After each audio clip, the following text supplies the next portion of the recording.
welcome back to another video. We're out tonight shooting some Milky Way shots.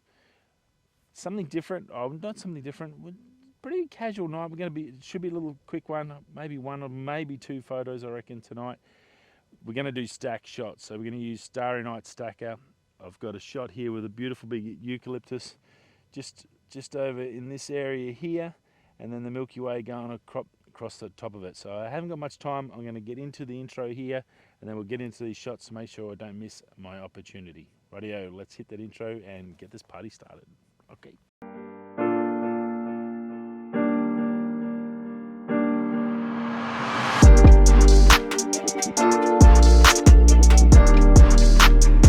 That worked out pretty good. So I did about 15 shots, 10 seconds, f2.8, ISO 3200.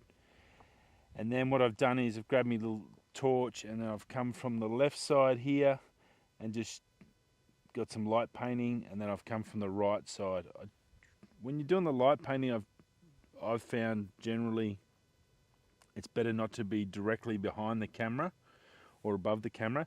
Go to your sides, because that side light comes out better and it's not as harsh or not as direct, if that makes any sense.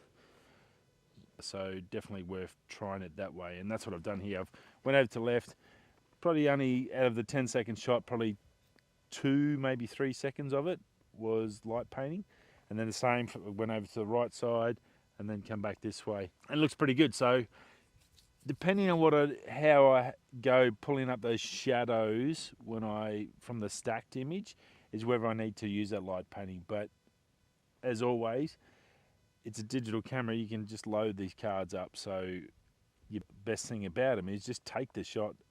If you don't need it, you don't need it. It's easy to delete or just not use it at all. So better to try and get as many shots as you can, and then worry about if you don't need it. It's very easy just to overlook and not worry about it. But at least then you've got the shots. You don't want to get back to your room or get home after a long drive, just standing up all night and then not have the shot. The shots with the tree come up pretty good.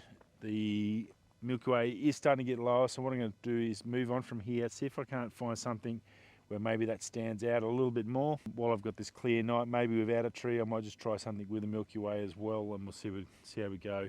There's a couple of other little trees around, but this had the nicest form. So if this photo's worked out any good, I'll chuck it up now. I hope you enjoy it. So this is a 15 shot stacked Milky Way horizontal shot.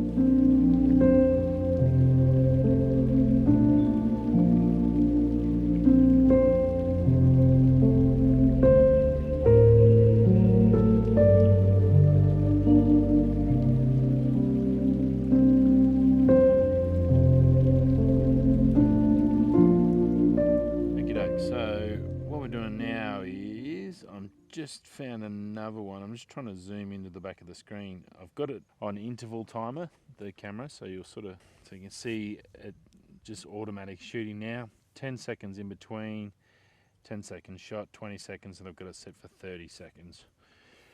So the R6 and I've got it for 20 shots. Again, I'm going to stack this shot. There's just a little eucalyptus tree just in front, and using that to center the frame. And then behind that, you can see the Milky Way coming up behind it. It's a little bit dark to sort of pick up, but once it's finished, should be able to zoom in and show you the actual shot. But as thought, I'd just talk you through it and just show you exactly when you're doing the interval timer how it's automatically sort of set up. So you can see all the settings down the bottom of the screen. You've got trying to work out where my finger is here in the dark. The bottom left is the time, then you've got the aperture, then over to your right, bottom right, you get the ISO. Level's very touchy, so it's just sort of off. It was green for the level, but it should be enough. There's enough space there that I can rotate a little bit anyway, so that shouldn't hurt it. So you can see the Milky Way core. It's just above the horizon, just in the distance there. You'll see it coming up now. And yeah, so I really don't have much time. It's an early sort of Milky Way core in the night, so you can just sort of see it there. And by 10 o'clock, 10:30, I think it's going to pretty much hit the horizon. So I haven't got much longer now. So I had a fair walk to get here. So I'm pretty happy. That first shot come up really nice. I think that should come up pretty good with that beautiful eucalyptus. And this is just, I guess, a backup shot. So I guess if this one's going to work out well, you're going to see the photo coming up soon. But I thought I'd just show you and have a chat to you about the interval timer, what it's all about. See, it's pretty darn good. Once you get your settings right, and that's basically come in, work out your settings, check your test shots. Once that's all set up, go to your interval timer, which is in your camera mode, your first one, your red section of your settings, and you can then adjust that, set that all up to suit. Just be aware you've got to add in your 10-second timer to adjust. If you're only using a 2-second, if it's not windy or if you're pretty stable, you can probably go down to 2 seconds. But I've gone 10 seconds. I'm not in a mega rush because I'm going to stack them. The stars aren't going to move that quickly in between, if that makes sense. I'm not sure how many we've got left. Probably about another 3 or 4 before I go, but I will come back to you once we have that finished, and we'll show you. I'll try and zoom in and show you that shot before we get to the ending, and then we'll see what else we can get on the way around. So that's 20 shots done. As you can see, I've got the hills in the background over here, and then I've got this little tree here, little eucalyptus, a couple of other little trees just over here to the left, and then this core's just going up just above the horizon. So it's looking pretty good. I've got a little bit of time left up my sleeve, so I've got to probably see if I can have a look for one more sort of composition. But again, what I've got to do now is just take some shots from the left of it. So I'll go over the left, getting the light coming back this way against that tree, and then come over from the right and do the same back over this way. And then just a little bit of light painting, just so I've got that option there. It's not really, I don't think I'm going to use it because I don't mind. I should be able to pull the shadows up enough with a stack shot. I don't need it crystal clear because it's only just there to accentuate the shot of the Milky Way, I guess, the foreground.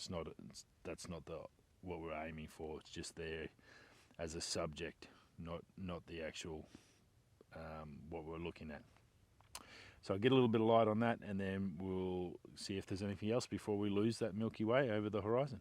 So you can see here, I'm just showing you the back of the screen. So what I've done now, I moved over, found another one I did at 15mm, but then I noticed that, so you can see here where the Milky Way core is, and see how low it is to the horizon.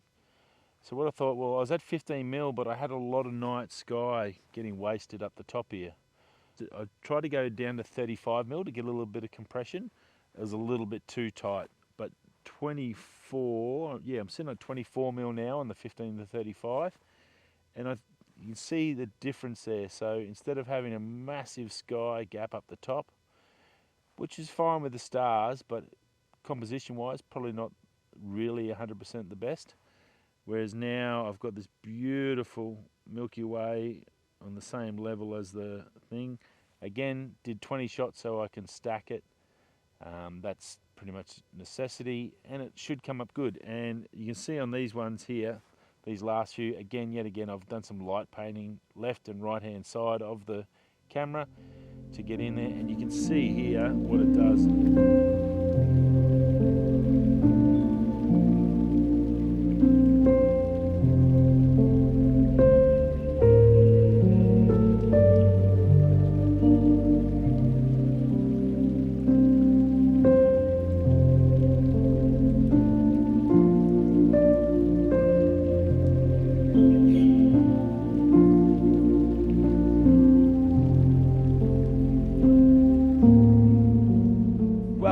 Rightio, we're done and dusted. It's been a good night. I tried something new with this last shot. I did 15mm, which I was shooting early on to fit the Milky Way in. And in this last set with this tree, I had the first 20 shots I did 15mm. And the wind backed off, which was good because I was able to bring down my gap to 2 seconds for the timer. So that made a big difference. So it shortened out my shooting time, so I get more chance to shoot the Milky Way. So that was good. So I adjusted that. If that wind drops, adjust that down. And then also I noticed that because the Milky Way was starting to get lower and I was getting a little bit of dead space, by trimming that down from 15 mil down to a 24 mil, it made a massive difference, and it really filled up the screen a lot better. I lost a lot of dead space that I had. Now it's the stars, and it's not really dead space, but you can have too much of the night sky. I guess you want to really try and get that composition down, and that was simply by I thought, oh, I might just put in the 35 mil and just see what I get. Get a little bit of compression. 35 was tight, but 24 was perfect, and I think it'll come up nice. I think that might be the shot of the night. A little bit of light painting there tonight as well, so it's good. Left and right, use your left and rights. Don't be direct onto it. You want to bounce that light off the tree. You don't want it to get a harsh reflection, I guess. The same here when you're doing your light painting. You don't want to be direct straight on. Go to your right, go to your left. Nice low setting. Play around until you get it right, and I think I've got a couple of nice shots here that I can blend in, so it should work out pretty good. Other than that, if you haven't already, like, subscribe and all that fun stuff, go and watch. There's plenty of videos. I think we're 820 videos. Probably some that aren't good, but I hope we're getting a lot better, and I hope you appreciate it. I'm still having a ball, and I want to thank you all for stopping by again this week. Hope you enjoyed this. Another beautiful, crystal clear night, dark sky out here in the Pilbara. Thanks for stopping by. I will see you all next week. Stay safe. Peace.